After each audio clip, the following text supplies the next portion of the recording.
And welcome, everybody. It's Wednesday. We're launching into week 3 of the business of wine. And so we're going to be closing out the first lesson that was the first 2-week period, uh, winery quality and value decisions, more in a general sense and from a standpoint of understanding what goes on in the vineyard and into the cost of goods and so forth. And I've just opened up the next lesson, which is weeks 3 and 4. And before I get there, Paulina, do you have any questions? Anything you need clarified? No, I think I'm good. Thanks. Okay, excellent.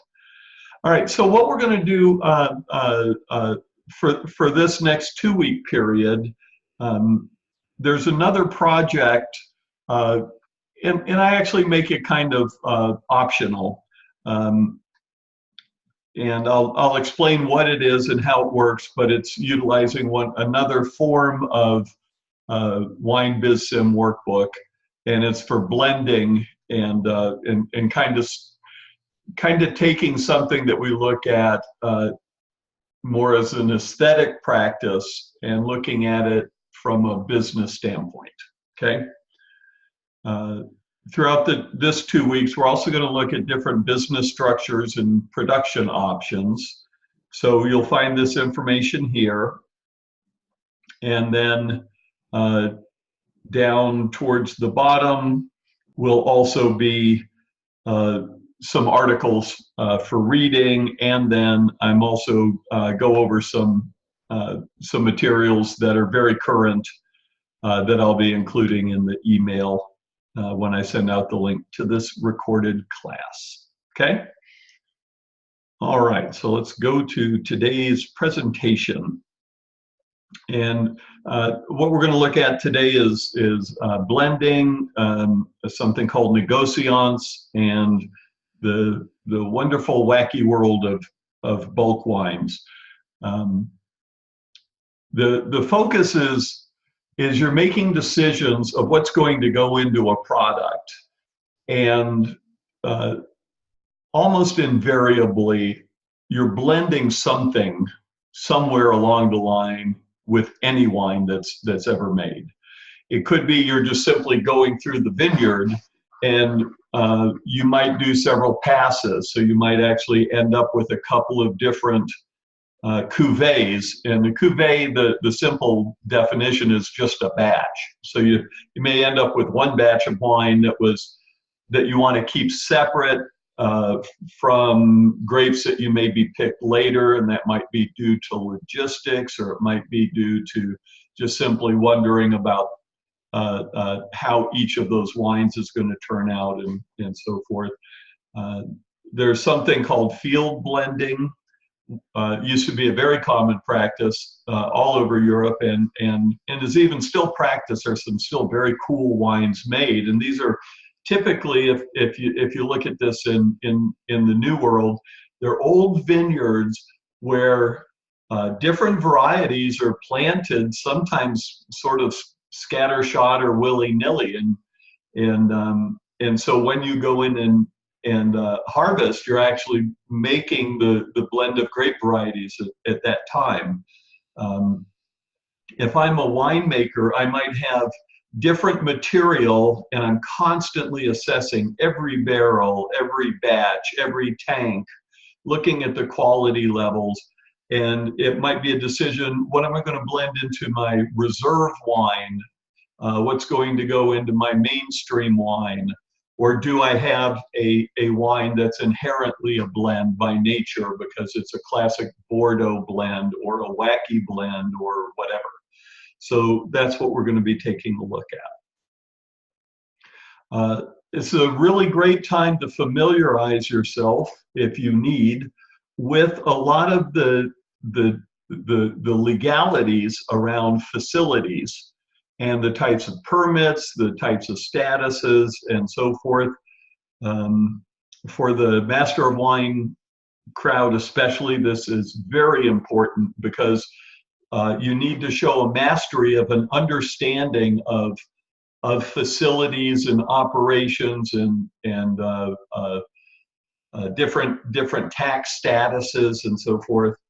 So when we talk about a production facility and a storage facility, all right, a production facility might be the storage facility, or the storage facility could be a separate or additional to what you have in your production facilities.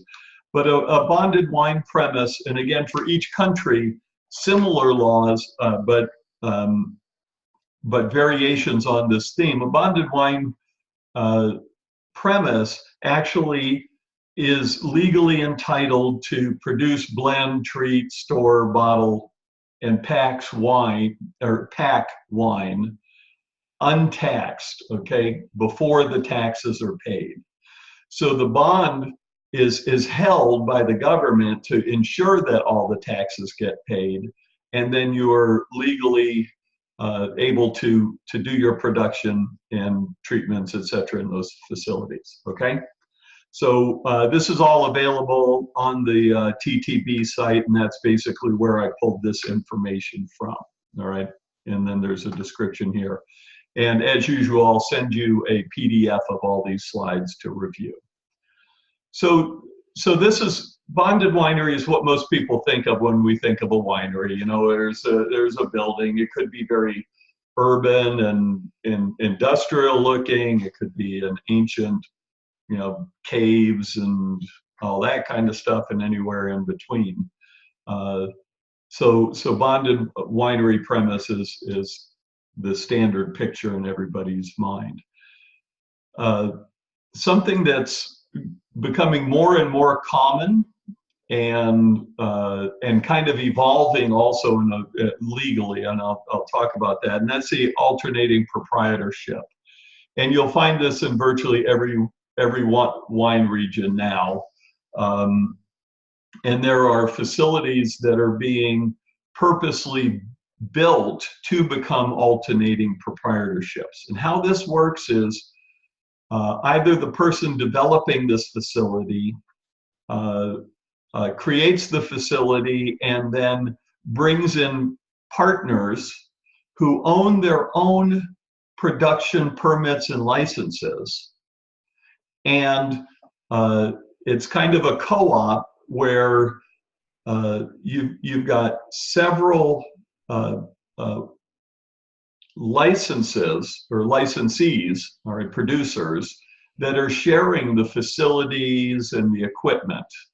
The advantage of an alternating proprietorship is that you're greatly reducing the upfront investment, so your capital expenditures are reduced and shared by 2 or even 10 partners. And so it gives everybody more working capital rather than buying all the equipment that you would for a typical bonded wine premise. The other advantages of an alternating proprietorship is that they can be a really, really great group of people that also people have different levels of expertise or areas, and you need help with something, or you know, you have a problem with the fermentation or those kind of things.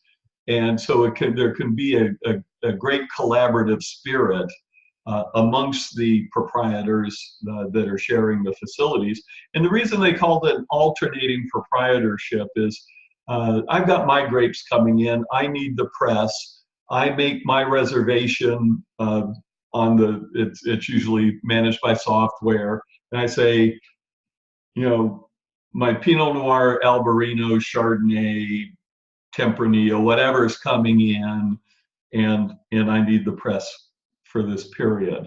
And that means that when I am using the press, it is being used under my permit and licensing. Then when I'm done, it now reverts to somebody else's permit and licensing for them to do it.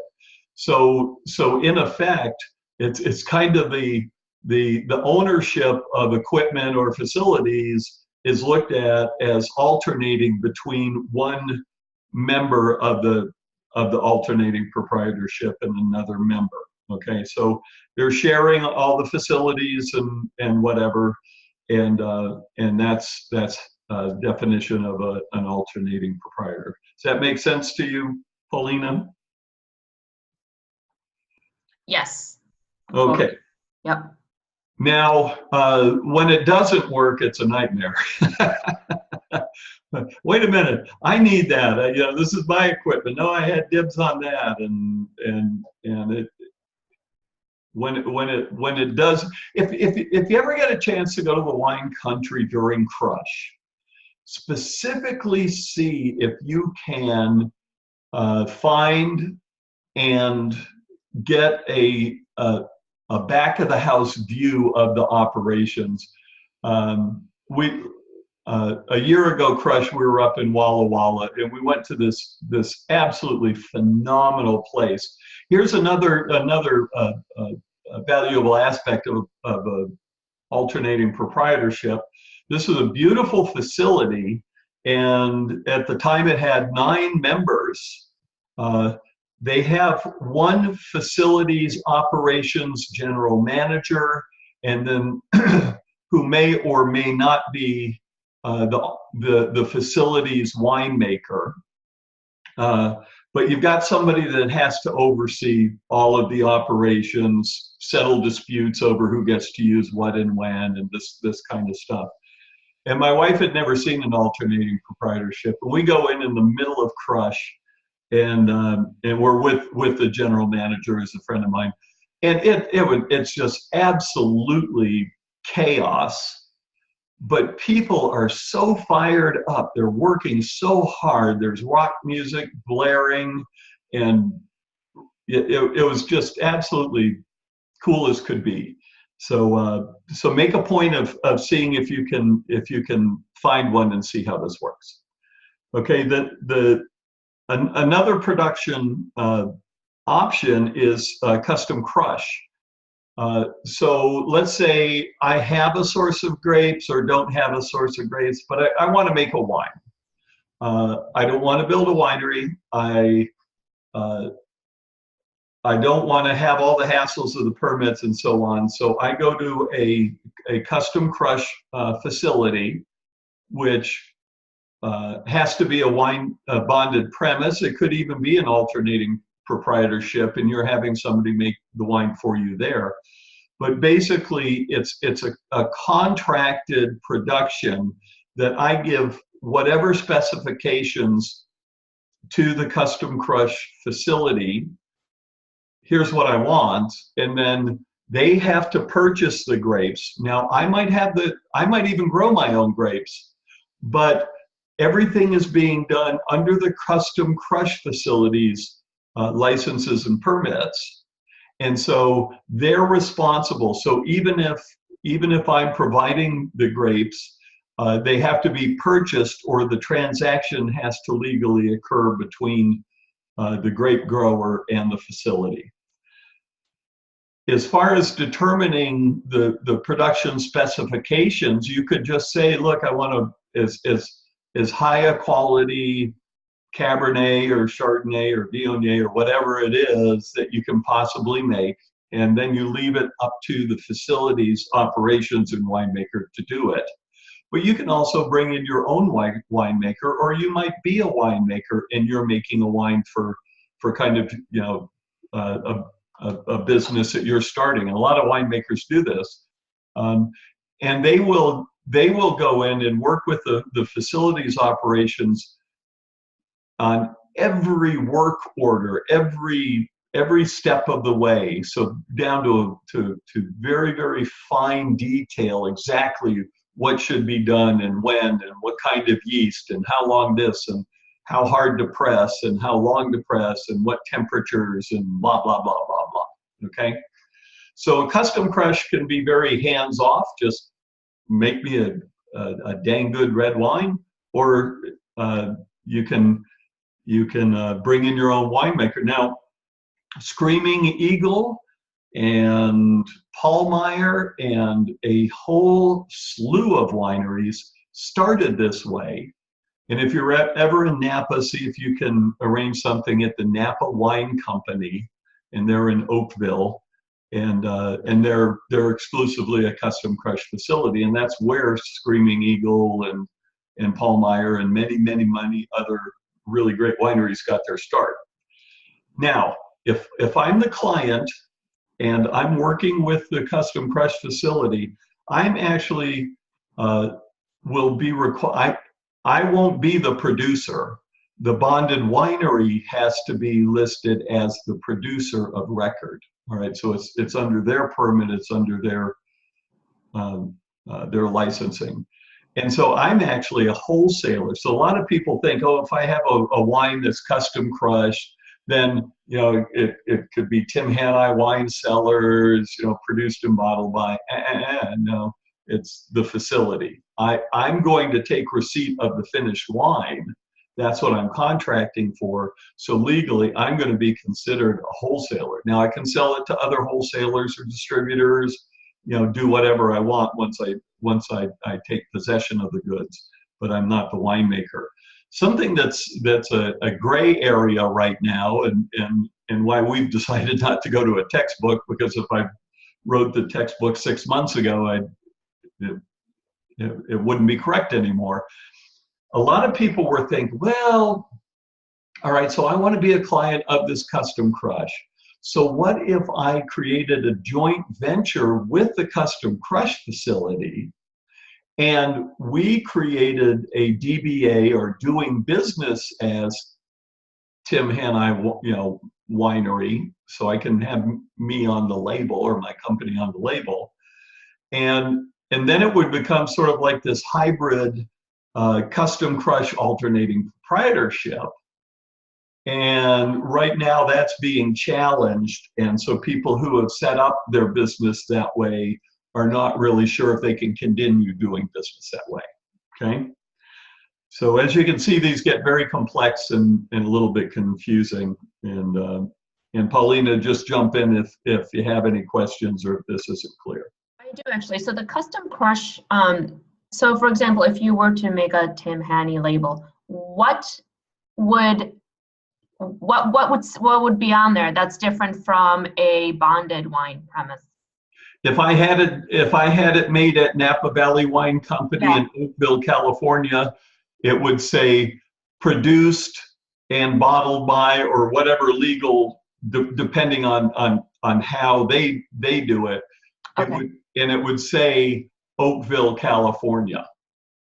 Got it. So and then your label could be Tim Hanai Wine. Right, it'd be Tim Hanai Winery up here, but if you go in the back, it's produced and bottled by somebody else. Got it.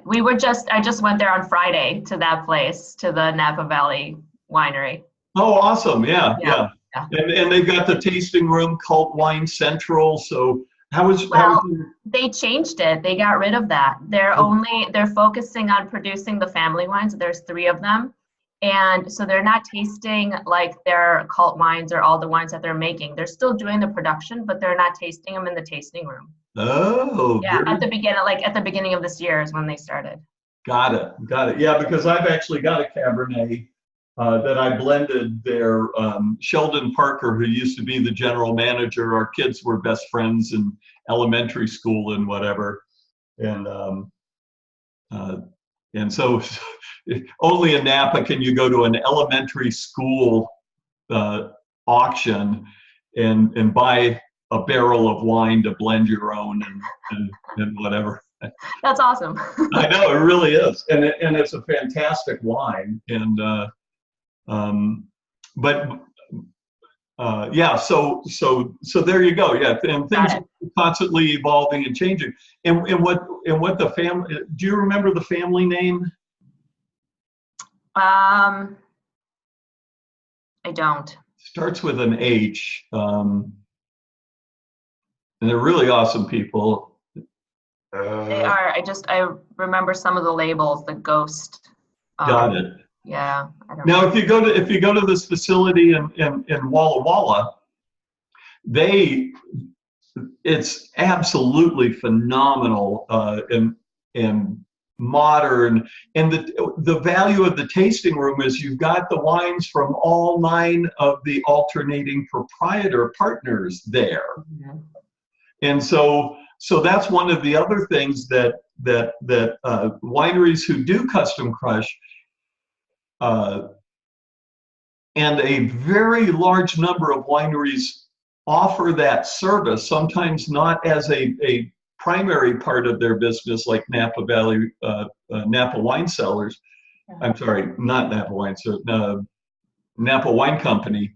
But there will be a lot of wineries that maybe don't have, they've got a use permit or a production permit for let's say 100,000 gallons, but they're only, their sales and their marketing's only supporting 50,000 gallons. So what they can do is, it makes a lot of business sense then to offer to local wineries or whatever, we'll make your wine using that excess of our production that we're permitted for but not doing. And that way, it's an additional revenue stream. You get the money quicker than making and selling your own, and so forth. So a lot of times a bonded wine premise will also offer custom crush services. Yeah. Then the bonded wine cellar. The bonded wine cellar is a storage facility that holds the proper permitting and so forth. And when you go into a winery and you see case goods being stored, they are being stored under bond. It's also required for finished wine that's in barrel and for bulk wine and so forth. So the way this differs is, let's say that I'm producing a wine. I'm just bottling it now. I don't have room to store it myself. So I need to I either need to have a licensed warehouse, and it might be right next to the production facility. It might be, downtown somewhere or an industrial park. But anytime you need to store wine before it's released into the market and for sale, it has to be under the bonded wine cellar parameters. Okay, and that's storing, blending, and bottling unpaid, untaxed paid wine, and then so for example, let's say we're just a tiny little urban facility. We've got this funky space, but we're processing, we're crushing, we're making wine, and so forth. Our tasting room is right inside the same space. If I want to move wine out of production over to the tasting room, it has to be taken out of bond, taxes paid, and then the transfer made, even though you're just walking it over 20 feet over to the tasting room. Okay. All right. So to switch gears a bit, let's talk about what is a négociant. A négociant in French is someone who negotiates. This is a very, very old business model. And it's also, if you go back in my lifetime, even into the 60s, négociants were responsible for the production of the vast majority of wines, and sometimes even the highest quality Grand Cru Burgundies and so on and so forth.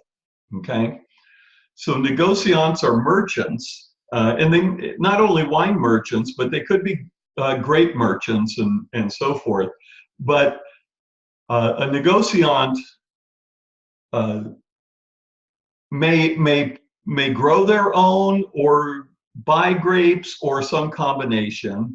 They also buy juice that's been crushed and pressed but not fermented, or they buy finished wines from other producers that may be just simply going under their négociant label, as a single lot, or they may be saying, okay, we want to make a this style wine, so we're going to buy up the appropriate, we're going to blend it, we're going to use bulk wine, we might use some of our own wine, and so forth.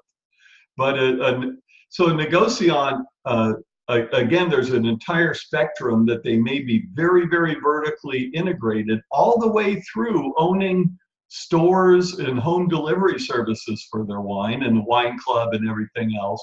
Or they may just simply, buy, blend, and bottle bulk wines and do them under the label. So we'll talk about some examples of that. And again, this is nothing new, but some of the sort of the renaissance of the negociant, Cameron Hughes is a really great example, and you can look up Cameron Hughes and see the wines they have, and I'll talk about how they actually got started in just a few minutes. Okay. Now, a couple things. When I say bulk wine, people think Franzia in a box. They think crap and whatever. Don't do that. It's just material. And so the fermented finished wine is also referred to as material. And the material could be the most spectacular quality and really high price that you could ever imagine. Okay. So don't go into this box that bulk wine is bad wine or cheap wine or excess wine. There are wineries that do nothing but production of bulk wine for the market and for servicing, and it's billions of gallons. All right. So and then this was just on a website that I read. They used to get less respect in the wine world because they didn't grow the grapes themselves. Critics believe that this is just so not it. And as a matter of fact, in the 60s, when I was getting into wine, one of the most important things that you would look for is the recognition and the trust that you would have in certain negociants over another, because there were ones that were responsible for cheap wines and low prices and really uneven quality.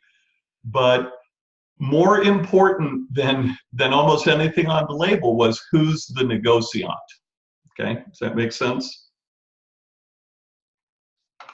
So a negociant may or may not grow their own grapes to some degree, all right, and then supplement them. They may do the whole production or just part of it, et cetera, et cetera. But a negociant can actually go all the way from top to bottom in the supply chain. Okay, so now the art of finding, sourcing, selecting, blending, and creating wines as a negociant, yes, there's a great deal of art, which too much emphasis is put on. Yeah, there's a lot of science, but it's a business. Okay. Why would anybody buy bulk wine? Well, it could be that that's your business model. I don't want a winery. I want to have my wines made most efficiently, so I'm actually going to source them after they're already made instead of custom crushing, which you get dinged with so many expenses and sort of add-on costs. And so you'd buy bulk wine because that's the business you're going to be in. I was just on a conference call this morning with Meg Murray, and Meg is she and her husband own several wine brands, but their primary business is in bulk wine supply and transactions. She was asking me if she's got a client that's got 100,000 gallons of free wine, and they're trying to, and if somebody will take it, you can have it. Acting quickly on an opportunity or trend. Okay, so everybody should be aware that one of the recent hot categories is rosé. And when you're in a store, when you're doing your homework, go in and look at the proliferation of rosé brands and displays and so forth.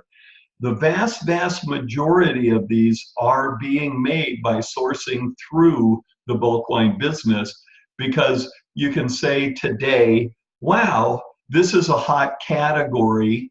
You know, we're in a marketing and sales forecasting, production meeting at our winery, which might be just inside my head, or it might be a really complex organization.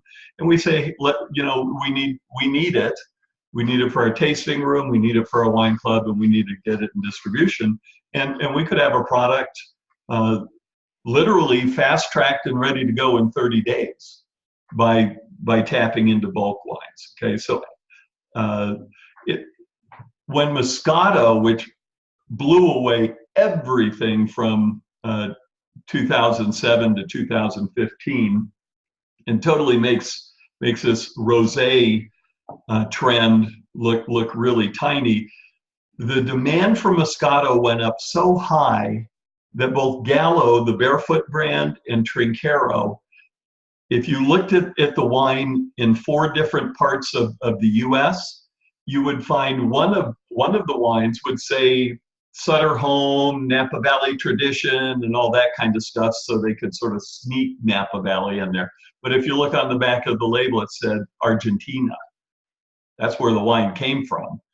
If you were in the Northeast, you would find that it didn't say Argentina or California, it said Italy. If you were in the Southeast, I believe it was Australian, and then in the Northwest, pretty much, no, I'm sorry, Southwest, LA and so forth, it was actually the California product, okay?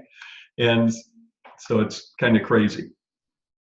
Now also, here's where, remember we talked about, are you going to be an estate winery and be sort of locked into whatever your vineyard provides and this and that, and that one of the risks is when you've got a short vintage quantity wise, or if there's a problem with the grapes with mold or lack of ripeness or whatever because of vintage conditions, you're really handcuffed for an estate bottled wine.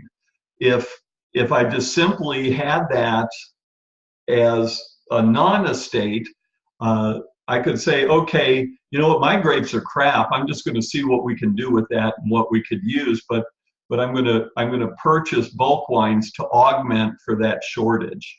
And then you can very carefully look for what's available in the market that meets the specifications of vintage and origin and so forth, so that you can keep your production and your sales consistent.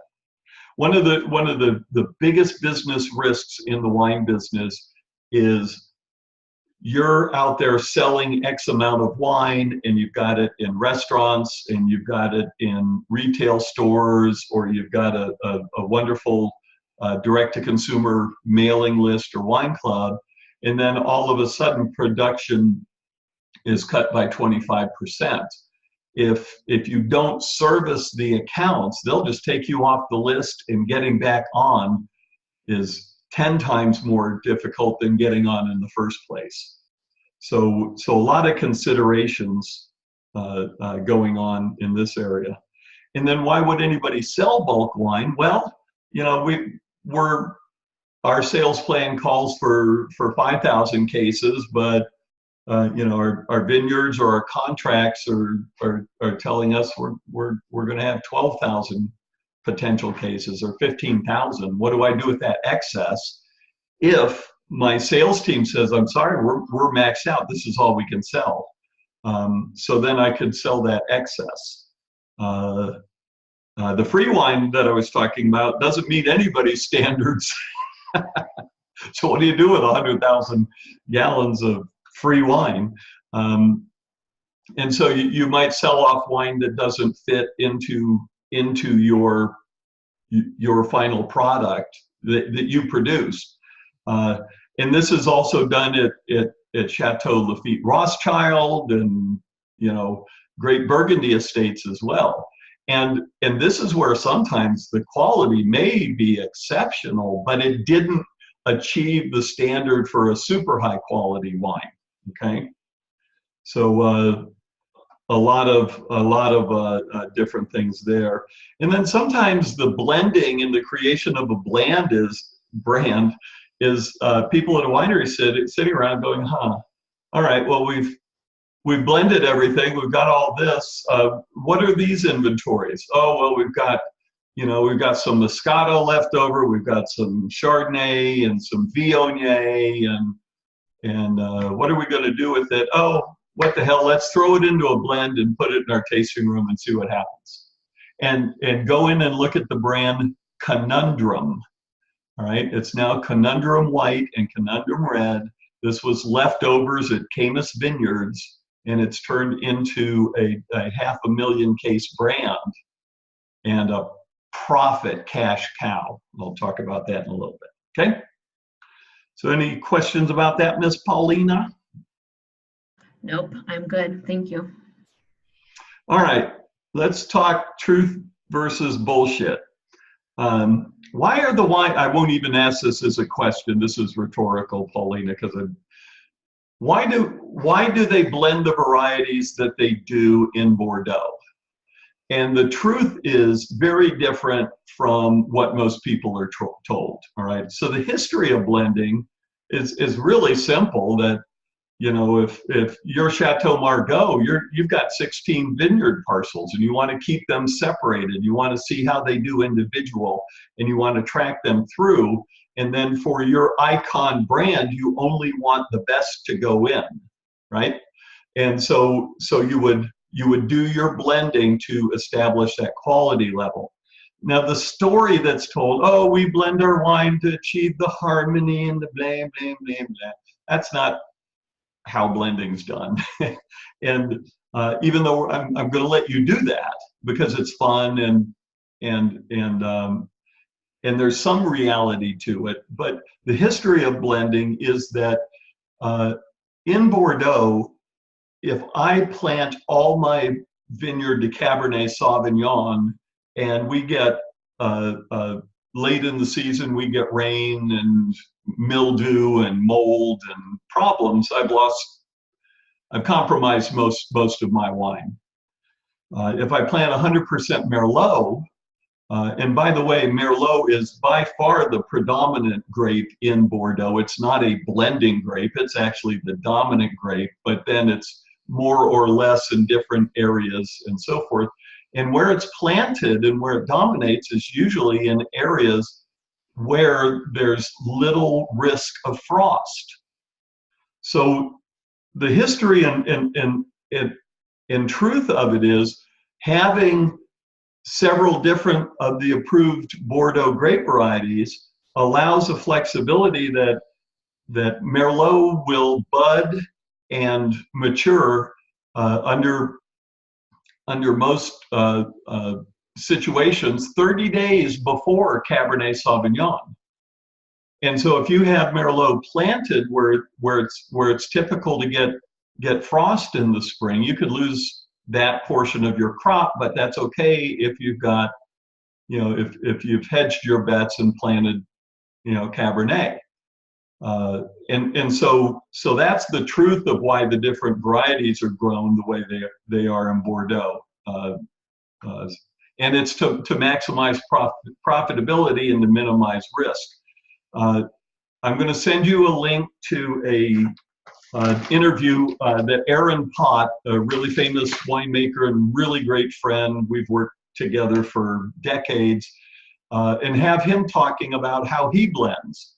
His job for his own wines and the many, many great wines that he consults for, not only in the US, but really great Bordeaux wineries, his job is to take everything that comes in and ensure it's of the highest quality possible, the color, the extract, the balance, and so on.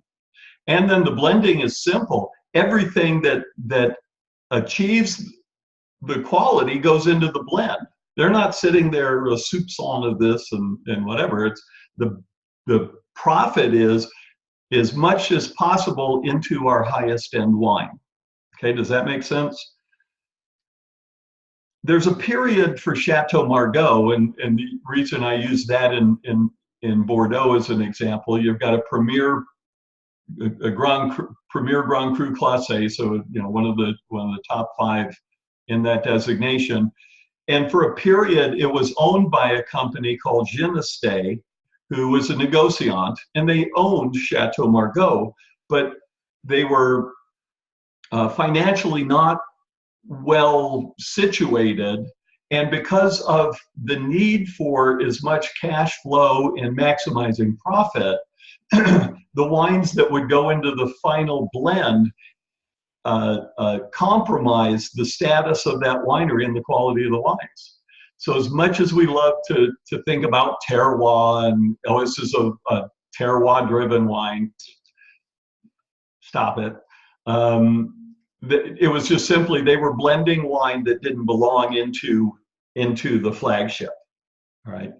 Now, the other thing that's happening in Bordeaux, a lot of to make the best and maximize the profitability, they stopped selling the second quality tier in the bulk market, but they're actually creating separate labels. So you've got Chateau Margaux and Pavillon de Chateau Margaux and Carrois de Lafite Rothschild, and so that they create their own second labels. Okay, but the idea is you want as much as possible of the best quality material to go into that bottle, and damn that it's a little bit of this and a touch of that because of the harmony and whatever. That's not the reality. Okay, art versus science then, and this is a truism. I come up with my blend, and I've got this, and this, and I try it, and whatever. Oh, that's perfect, and it's so much better than these other wines that we tried. Well, put those in a little lab sample bottle and wait 6 hours, and they'll all be changed. Do it again the next day, they're really changed. By the time you get done with your blend, whatever it is in that moment is going to be overridden by the primary quality elements that went into the blend. and molecularly things are going to shift and change. All right. So again, while these blending exercises that they do that are so popular now are fun, it's scientifically not how it goes either. Okay. One of the other things is we're going to start sometimes discussing the cost of wine per gallon, because by the gallon or by the liter is how bulk wine and how material is actually looked at in terms of pricing and so forth.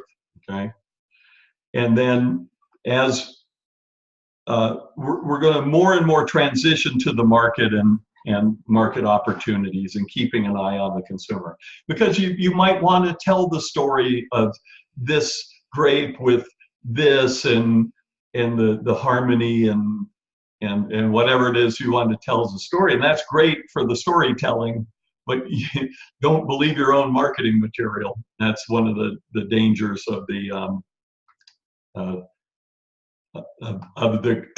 current wine education programs and so on. They're not really giving. Okay, so who's blending and what and why people are blending for best product at the lowest price point? And you can find free wine. I've got some for you if you need. Give me a call. People are blending in Bordeaux because it's just part of the process, and there's innumerable values to that. And so assemblage is just simply assembling the wine, taking these barrels and tanks and this and putting it into the final product. Go look for Conundrum. Conundrum went from a Napa Valley, estate grown mostly, Camus wine that sold for $7.99, and it was a few hundred cases that they tried out in the tasting room when they invented it. And Now it's hundreds of thousand cases at an average selling price between $20 and $25 a bottle. And there's no Napa Valley on it anywhere. It's sourced from all over California. And so if you were to go into your wine biz sim and look at the difference between, selling something for $8 with a high cost of grapes, and then build that to a 500,000 cases with really low grape costs, it's just spectacular. Now you also might blend Pinot Noir, even from your estate. And so, we've got this 3 acres down here and 5 acres up here. And when we pick, we want to keep those separate if there's enough quantity to warrant, its own barrel. So so it might be a single grape variety like Pinot Noir, but from several different blocks. Okay. Then also, I don't know why it's done, but most people think that in Burgundy, in the Great Burgundies, of the Côte d'Or, right, that area of Burgundy, that you're only allowed to use 100% Pinot Noir, and there's actually 3 additional grapes that are allowable in many of the appellations, and up to 15%. But they're white varieties, they're not even red. And so for some reason we overlooked that. And so in the Rhone, in Burgundy, and other areas, they would also co-ferment red and white grapes together, and actually end up without a significant dilution of color and whatever. So blending Syrah with Viognier, blending Pinot Noir with Chardonnay, with Pinot Gris, which in Burgundy is called Pinot Bureau, or with Pinot Blanc, is actually permissible in wines, some very famous wines. Okay. And then we also talked about the field blend. This used to be sort of just an old traditional thing, and you would even have, olive trees, and then some vines, and and that kind of mixed agriculture. And some of those vineyards exist where they had different varieties, and you go in and you harvest everything. Some will be more ripe, some will be underripe, given variety and that kind of stuff. All right, so go into stores and look at how people are positioning blends. Look at the price range. Paulina, can you think of a wine that's not even blended under a U.S. wine, not under a varietal label, that's at a high price point? Prisoner? Yep. And what grape varieties go into it? I mean, I think some of it is Cab and Merlot, but I'm not sure what else is in there. Yeah, and it's fun because they've got a lot of flexibility, and that's why they sold it for so much money. Yeah. But Opus. Okay. Mm-hmm. So remember, blends are not just occupying some sort of price restriction or so forth. All right, and then you get these kind of things where there are people who will even blend French and U.S. wines together. Christian Brothers years and years ago had a wine called Mélange or something like that, and it was French Chardonnay blended with Napa Valley Cabernet, blended and made at what's now the Culinary Institute in St. Helena. And so a lot of people remember that when you're looking at these stories on the back label, or this verbiage on the website and whatever, or the wine representative or tasting room person telling the story, treat it with a little skepticism and cynicism to be healthy. Okay. Look at the grape sources also, and this is a fun thing. Like I said with Conundrum, they went through a graduated steps that, as the price was going up, their costs were going down, and their production was going through the roof. That's called winning at business. All right. So see how the how things are positioned. So you can see this lot number 5. This is a red blend, and it just has a California origin on its label. So you'll find them across an entire spectrum of styles and types. And then, yeah, okay. So no price limitations because, Chateau Lafite Rothschild's a red blend. Most people are familiar with something called Meritage, and it's not Meritage, even that's how everybody likes to pronounce it. But I was part of the development committee and the board of directors of the original Meritage Association, and part of the process to find out, and this was because 20 years ago, 25 years ago, there was a shift. It used to be a Chardonnay or a Cabernet in California only required 51% of that grape in the blend. That was moved up to 75%. And so that there were a lot of really top-end wines that were what I've just read table wine now. And so the vintners got together. We had a contest. The name that was chosen was Merit and Heritage Morph, so it was trademarkable.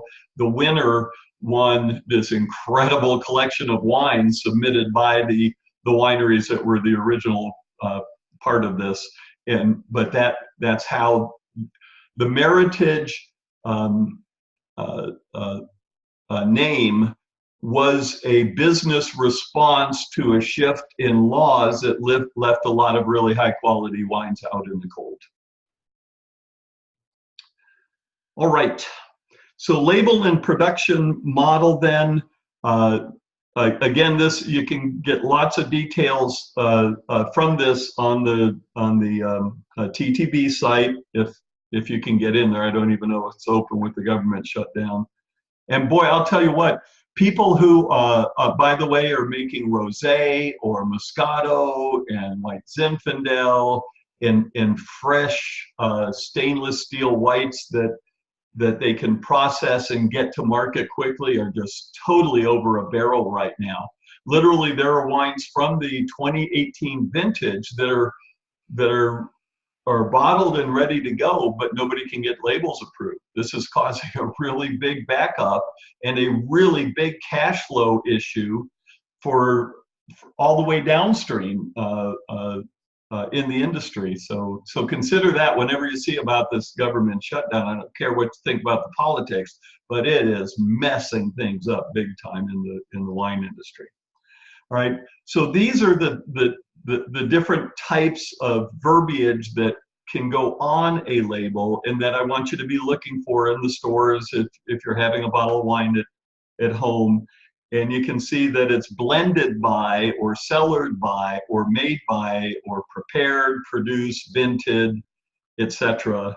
And then the various requirements to be able to use that term. So what is a negociant in Jancis Robinson? Again, going the old cliche that merchants or negociants are all baddies. That's kind of funny. Maybe in more, current context, but never, in my lifetime that I know. But they're wine merchants and growers. They buy the grapes in this. They bottle and sell it, and used to get less respect, but it's growing back again because of the quality. So here are some things to look for out in the market. This is Cameron Hughes, and notice what they say. This is their Cabernet Sauvignon. They'll have the origin. On the back, it'll tell you who produced it or where it was vinted and bottled and so forth. And so you can go in and also look how Cameron Hughes does this. This is a classic Burgundy, élevé et mise en bouteille par Louis Jadot. So this was bought, probably further cleaned up, blended, and so on, and then bottled by Louis Jadot. as specifically a negociant for this kind of wine. So they buy grapes, they buy bulk wine, and whatever. And then Nicola is kind of fascinating. The earliest form of direct-to-consumer sales and shipping was actually, Nicola used to have a service all over France. You buy a 6-pack of wine and they give you a wire basket. And then you bring that into your home, you drink your wine, you put the empties back in the basket and you put it on the porch. And then the horse-drawn cart or somebody on a bicycle or all sorts of crazy delivery things would come by like it used to be with buying milk. And these services are still available in France, but obviously sales and consumption there is declining. And then Nicola, as a negociant, as a very large and diversified negociant in Bordeaux, in the Rhone and Burgundy and so forth, also has its own chain of stores. Now it's got wine clubs, etc. So here is an opportunity-based business as a negociant. Here's a classic French company, and here's a completely vertically integrated negociant business. Okay, and real quickly, let me tell the Cameron Hughes story. Cameron Hughes is a really great guy, smart guy, and back in the early 80s, he went to a bulk wine producer and said, I want to make 10,000 cases of a Napa Valley Cabernet Sauvignon. And it was in a period of oversupply. There was plenty of inventory and prices were low. So the art of blending at this level, he probably, you can find suppliers and they'll send you the samples or you go to their facilities, but they'll basically give you like hundreds of wines to taste, and they'll give you what quantity is available, what the wine is, the vintage, alcohol level, and this kind of stuff. And this is going to be your project. I'm going to show you how you're going to mock these up. So he went in and said, here's the blend. Can you make me 2 bottles of this blend? And I'd like to reserve this wine, in these quantities to make 10,000 cases. Can you hold them for 30 days? And they said, yeah, no problem. Which is fine during an oversupply cycle. So he took those 2 bottles and he went up to Kirkland, Washington, and went to Costco. And he says, I've got a Napa Valley Cabernet I want you to try. And they said, fine. This is much harder to do today, by the way, because they're doing it themselves for the Kirkland brand. So they taste the wine and say, well, this is terrific. What's your price? And he said, well, I've looked at your markup and I've looked, you'll be able to sell this for $7.99 a bottle. And they went, seriously? Wow, that's awesome. How much do you have? And he said, 10,000 cases. They said, we'll take it all. So what Cameron Hughes had to know is, all the supply chain, the game, how it's played, and so forth. But he didn't have any money to buy this wine and bottle it. So he was doing this all on direct contact. So he said, okay, let's set up a purchase order and I can deliver it, or get it distributed, by this time and this, that. And they said, fantastic. They signed the purchase order. He went to the bank and he said, look, I've got a signed purchase order. Would you give me a loan on it? And they said, sure. So they gave him a loan. He took that money, went back to the bulk wine facility, made the purchase, had them bottle it and whatever, made delivery, et cetera, and that's how he started his business. Pretty smart. All right, so I'm going to send you information and details on how to set up a blending. Don't overthink this, but definitely do it. There's nothing to turn in on this. and it's going to be utilizing a new Wine Biz Sim blending workbook.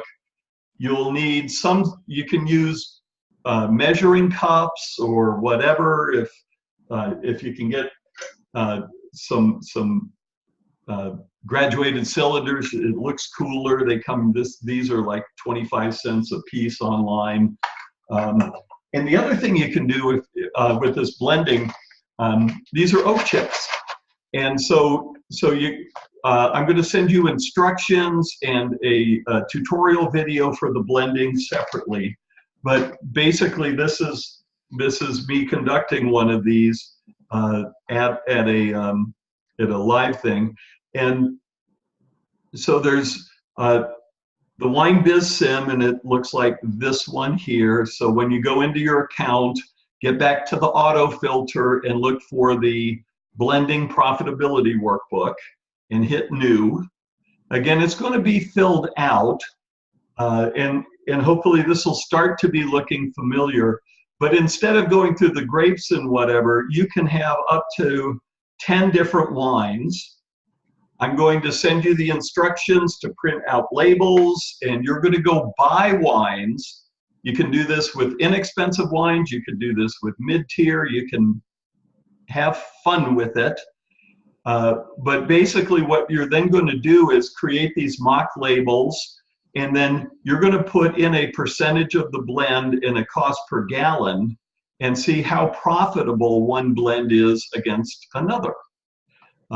So this is just simply the ability to put in which wine, what percent of the blend is it, and how much is the cost per gallon. And then it'll also show you at the bottom, once you've bought bulk wine, you can do an awful lot to improve the quality or to change the characteristic. You can further oak age it. You can add oak treatments and adjuncts. You can do things like filtration or reverse osmosis or something to reduce alcohol. So those can be covered down here. Of course, you've got your taxes and stuff that need to be paid. And then basically you go to then the bottling and packaging as per, and then it's got some other things here. These are the considerations of the cost of bottling, getting your certificate of label approval, which you cannot get right now because it has to come from the government, and that's shut down. And that's why there's this big production brouhaha. And then also a lot of different options for bottling and filling, and exploring things like mobile bottling lines or sending your wine to a bottling facility rather than investing in bottling equipment and the bottling line and whatever, which is one of the most hated pieces of equipment in a winery because it breaks down and they clog up and they can be just a disaster. So anyway, so all that's in there, and then of course it'll break it down into your margins and costs and so forth. Okay, so you'll be getting more information on this, and then again, this is a 2-week period. And if you're doing the blending, you might even want to get on Facebook and see who else is doing it and sort of replicate it. But get a group of friends together, your family, co-workers, study group members, however you want to put together a little group of people and say, hey, come on over, we're going to do a wine blending. And then I'll give you the instructions how to find the wines, how to price them per gallon. You soak the labels off, you put them in these, put out a whole bunch of glasses, and then started saying, okay, well, what if I put a little bit of this and some of that and whatever, and then you put that into your blending worksheet, and you could say, okay, well, this was a nice blend, and we're making our gross margins almost $200,000 on this. Again, project info, 3,000 cases at $133. And you might say, you know what, we found some free wine.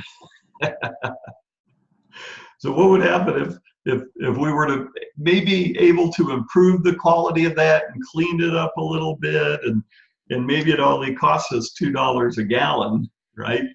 And then what, holy moly, we're making even more money. Could we squeak that up to 40% and enter? And remember that your total is going to have to equal 100%. We're at 115. So if we were to do that and move this down to 10% and then watch our margin up here, ooh, you know, that we make $20,000 more. And this is the reality of blending. It is not this artsy fartsy kind of a thing. It's like, how can we make the best possible wine that meets the standards for critics, for distributors, for salespeople, and for the market? But how do we do that at the best possible margin? And that is the business of blending, okay? So go into a store and find 6 wines, and you'll buy those off the shelf. You want some higher and lower prices. And as you're doing it, think, you know, okay, you know, what am I blending for? I'm looking for California wines that are Rhone varieties, or I want a whole hodgepodge. I've got this really great idea, and speculate about that. I have just empty bottles that I clean and use their screw cap, and but you can purchase the wines and keep them in the same bottle. Just scrape the label, soak them and scrape them, or just put this over top. And I'm going to send you a PDF with your labels. If you're interested in team, go on the forum and do that.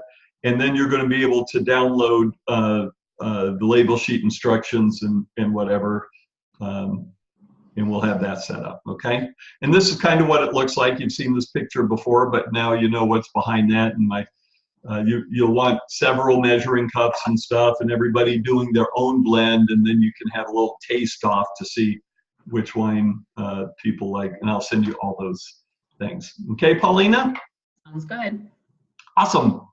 All right, everybody. And again, I get so many comments back. Well, I did this, and I wasn't expecting much. And when you're doing it, remember, if you've got a couple people or a group of people, designate somebody to wear the hat of the CFO and be in charge of how profitable, and argue for profitability. Somebody else be the winemaker and argue for the purity and the expression and that, and then have somebody else be in marketing and saying, yeah, but I need a story here.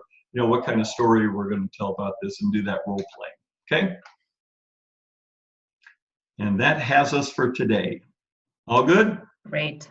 Thank you. Okay, everybody, have fun with this. And then Monday, I'm going to be in New Zealand, but I'm planning to do the class as scheduled. We'll have to see about internet connection, and then because it's going to be disruptive in my schedule, I'm going to ask people if there will or won't be anybody on the call. Last Monday we didn't have anybody live, and so I'm going to. If we've got one or more people who will be on the call, I'll do it live, and also do a little update of why I'm in Sauvignon, or in Blenheim, Blenheim, New Zealand, and what's going on there. Okay? All right. We'll see you from New Zealand. Thanks. All right. Bye. Bye-bye.